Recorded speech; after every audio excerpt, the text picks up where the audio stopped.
Well, I mean, I think we're all at that point. I get calls every day from family members, people in our movement, people that saying, I don't know anymore. I don't know if we're going to get there. I cannot believe that they are going to double down on this destructive approach to our society, ruining our jobs, and the science seems to get worse and worse every single day. And that's Ventura County. When you look at California itself, where I was living there till last July, I had a really bad feeling about California, and my wife and I had a lot of conversations, and we hopped into that traffic jam leaving California, heading for Texas. I've heard there's a traffic jam coming from New York also. But look at where they're at in California. If you just look at Gavin Newsom, and of course, this has nothing to do with politics. I don't care if you're a Democrat or Libertarian, but California's Newsom creates strike teams to enforce business shutdowns amid coronavirus surge. I mean, strike teams, these are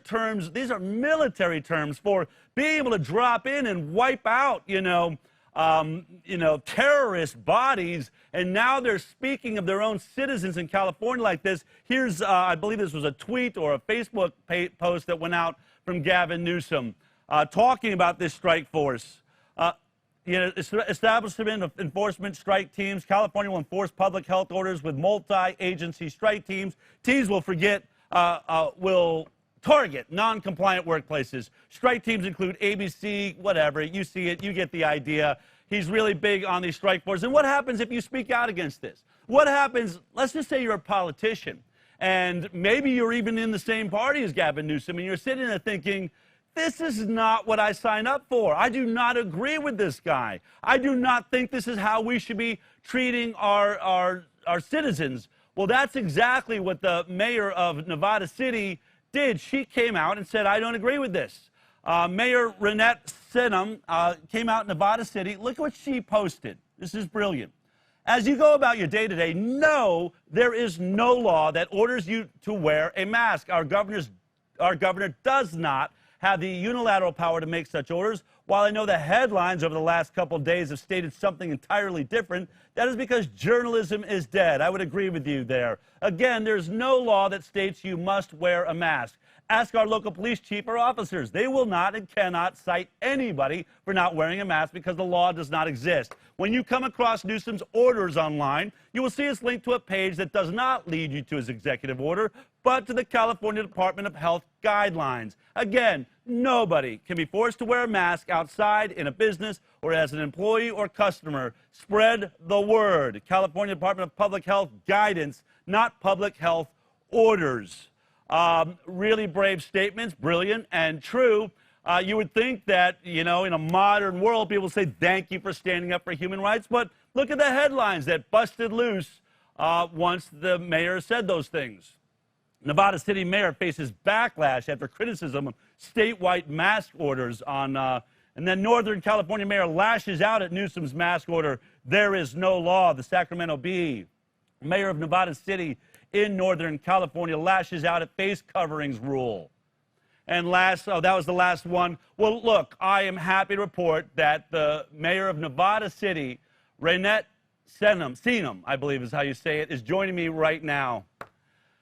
First of all, thank you. Thank you for representing citizens. Why such a strong reaction? You had to know going public against Gavin Newsom was going to bring some, let's say, energy your way. Why did you do it? Well, first of all, Del, thank you so much for allowing me this opportunity to speak to truth. And I do want to say that though I just have a few more days of being mayor from Nevada City, I'm not speaking on behalf of the city council or the staff whatsoever.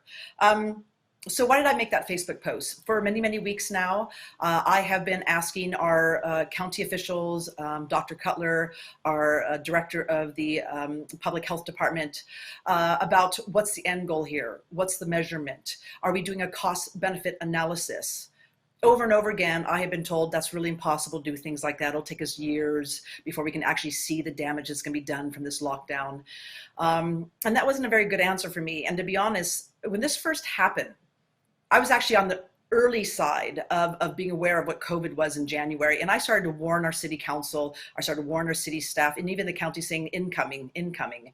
And one of the things that I was really pushing for in the beginning too is that we should be quarantining, social distancing, really trying not to have big gatherings because, and this was in February, March. Okay. And this is where we just did not have the data. So people would come to me and say, well, Reinette, should we wear a mask? I have a whole bunch of N95 masks. Should I wear a mask? What do you think? Should we quarantine? I'm like, you know what? Yes, because we just don't know yet. We don't know how virulent this is. So just to play it safe. And even then I was saying, just wear your mask now as a courtesy because people are freaked out. And until we get enough information, we have to be conservative. We have to be safe. I was all over and supported the quarantine and the social distancing. But once it was extended after we flattened the curve and our hospitals were not inundated, and then we were told that it was going to be extended until we don't know when, and the data was not backing this up. In fact, what data was backing up was actually very alarming. And that was these established actuary tables, right? And all of the empirical health care losses that we were seeing, which when you look at lost years of life, we have lost far less years of life from COVID victims than we have from those who have forgone their medical treatments, who are not being diagnosed, who have alcohol and drug abuse rising, right? Sexual abuse, suicide, all of these different things have to be part of the equation. And what I was arguing was like, we've got to stop looking at COVID in a vacuum because it does not happen in a vacuum. It affects us in a myriad of different ways. And that conversation is not being allowed. And when I do ask these questions, I'm literally silenced. I'm not answered. And you're right, there's only one narrative that's allowed, and that's even here in local government. And again, I'm just speaking for myself and what I'm experiencing. So when I went and made my post, I knew it was gonna rattle some cages, and people were very mad at me saying, why do you have to be so loud? Why do you have to trump this? Can't you state it differently? I'm like, no, we are in a crisis. And I am speaking not to the mask issue. I'm speaking to the overreach of government when the data does not meet it. Right. It is actually the solution is causing more harm and more deaths and more lost years of life than it is saving us. And my question to all my elected officials out there is you took an oath to office that included an oath to the US and California Constitution. And one of your jobs as an elected official is to inform the public. And I've been trying to inform the public, not for weeks now, but for months. And Del, the reason why I was even keyed into the possible health impacts of masks, of wearing N95 masks or any kind of face covering, is because I've been a house painter for 35 years. And 20 years ago, I started getting a cough at nighttime that would not go away. And I realized and found out that I had what's called industrial bronchitis. Where did that come from? They came from me wearing my mask incorrectly. Wearing it for a day or two, thinking, oh, it's no big deal, it'll still protect me. That was not the case. Whether I'm painting or not now, my lungs are permanently damaged from wearing my N95 mask incorrectly. So that's where I started looking at this differently, the mask issue, because I knew for a fact that it could damage. People say to me, Reinette, medical experts, medical, nurses, doctors, they wear masks all the time. Of course they do, in a sterile environment. They have been trained professionally how to wear it. They know that they can wear it for a half hour to an hour and they must change it out. They know not to touch it or move it once it's on its face. When they go from one room to another room, they replace it with a new mask. This is not what the public is doing. This is what I was told and all these other elected officials on our Zoom calls with the county and our Dr. Cutler, who is the director of the public health department. And he too said, from his own personal observation, he could see that the public was wearing their masks incorrectly and that it could lead to more health risks than not, and that it was a very false sense of security. What happened? Yeah, right. I mean, and all of these things you're saying, we've been reporting now, just as you're saying, for the last several months on the HighWire here.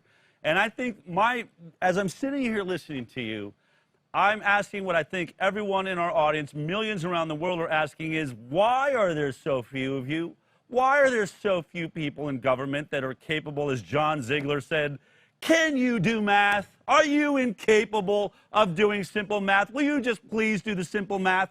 We are not at the place we were back in January or even December when we were watching this thing happen in Wuhan. We had no idea what was coming. We have millions of people infected around the world. Every single continent has seen this. All the data is now available. We're seeing that, as the CDC is reporting, the death rate is apparently about 0.26%.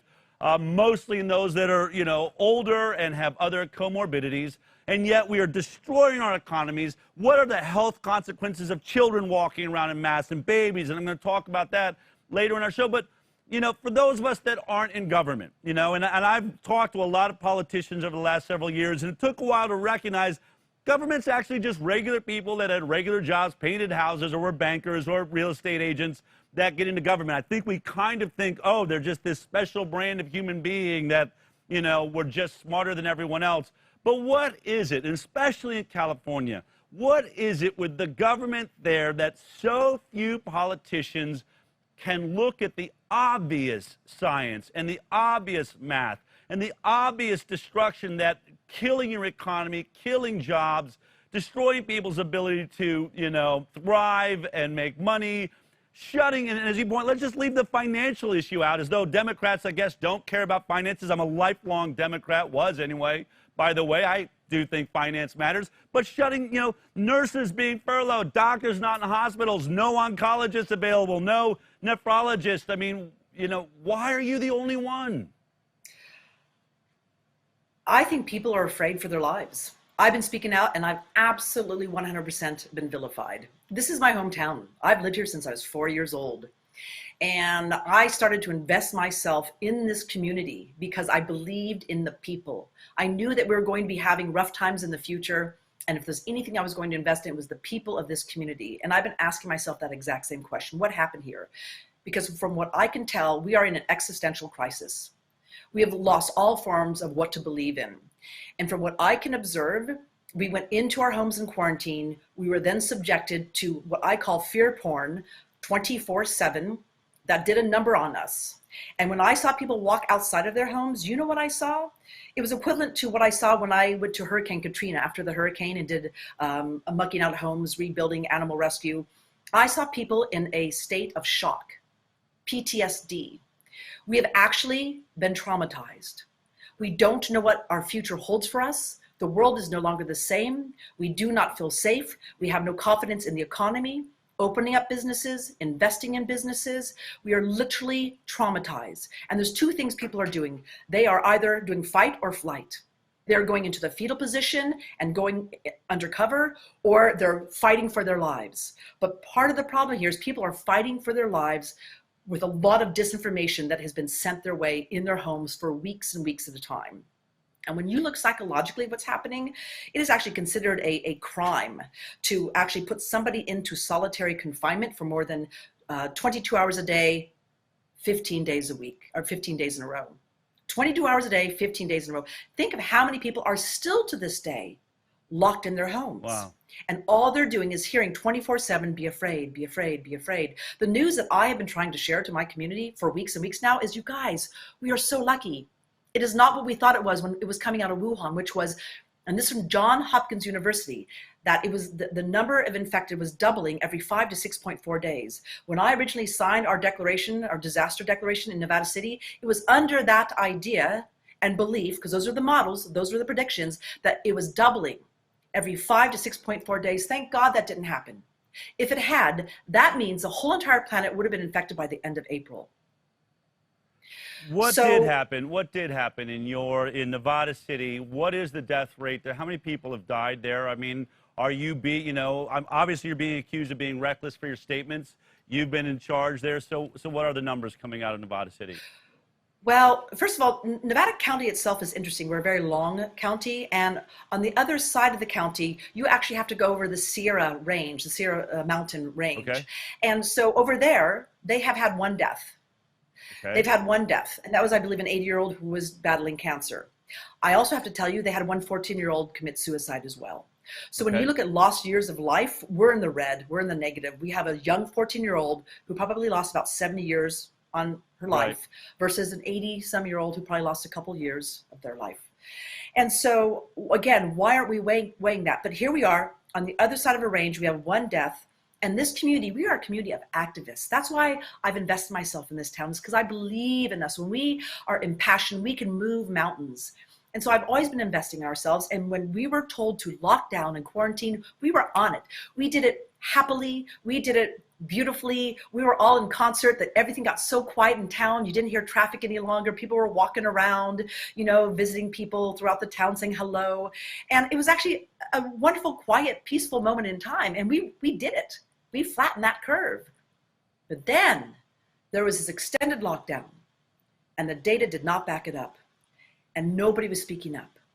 And I have to go to sleep at night, every night, and sleep well. And there's no way I can just go along with this when I know I'm looking at the data and I'm talking to people. I'm talking to medical workers. We're talking doctors and nurses, and they're saying the exact same thing to me. Reinette, I can't tell you. Everywhere I go, Del, everywhere I go, I'm literally having people, ironically, pulling down their masks, right, getting COVID, bacteria, viruses all over their heads, and they're pulling down their masks saying, Reinette, thank you so much. I so appreciate what you're doing, but I just can't. I can't speak up because my job. I can't speak up because my boss, Reinette. And when I go out, it's so difficult for me to go outside now because everyone is pulling down their masks, setting me aside, saying, Reinette, thank you so much. I thought I was alone. And I just can't speak up. I'm like, I understand. That's why I am. And right now, I would say I've lost about 90% of my friends. Why in the world would I lose everything that I've invested in, including my dear friends that I've known since I was like a teenager and a child? Why would I go to this extent and push this conversation if I didn't think I was getting backed up by something? If I didn't think there was truth in what I was saying? Well, I can only thank you for those that watch our show. We support you around the world. I know you've been getting support. You may have lost some friends, but I think you've gained friends all around the world. I want to tell you how refreshing it is to, you know, hear from a politician. And they keep coming on the show. There are others like you. I hope that though your job as a mayor may be ending, that we see you in higher office. I think there's so many people watching this show right now saying, I sure wish I was hearing the president say that right now. I wish I was hearing the governor say that right now. You are right, and you're spot on with the science, your understanding of it, and I agree with you. I never put anyone down. I locked down with everyone else in the beginning when we didn't know. Maybe it was a man-made virus. We didn't know if this was a bioweapon. Nope. This is what America has to do. It's what the CDC is supposed to do. We did what you asked. We locked down. We made it safe. We waited for the data to come in. But the data has come in. And we now know that this does not have the death rate of any of the things that's ever been compared to, whether it was SARS or MERS or the Spanish flu. It's just not happening. And yet we are still on this crash course with the destruction of the country that we grew up in. Thank you for fighting for the United States of America. This 4th of July, you're one of the people that we at the HighWire will be celebrating as a true American hero. I appreciate you for taking the time. Del, thank you so much for making this available. This is why, you know, I want to be on the show, is that you allow us to speak to truth and not to misconstrue headlines and put out false narratives. That's why I'm on your show. I'm going on other alternative shows because the LA Times, the Sacramento Bee, SF Chronicle, they're not speaking truth to us, and it's time that we call them out. So thank you for taking the high road. You're welcome. Thank you very much.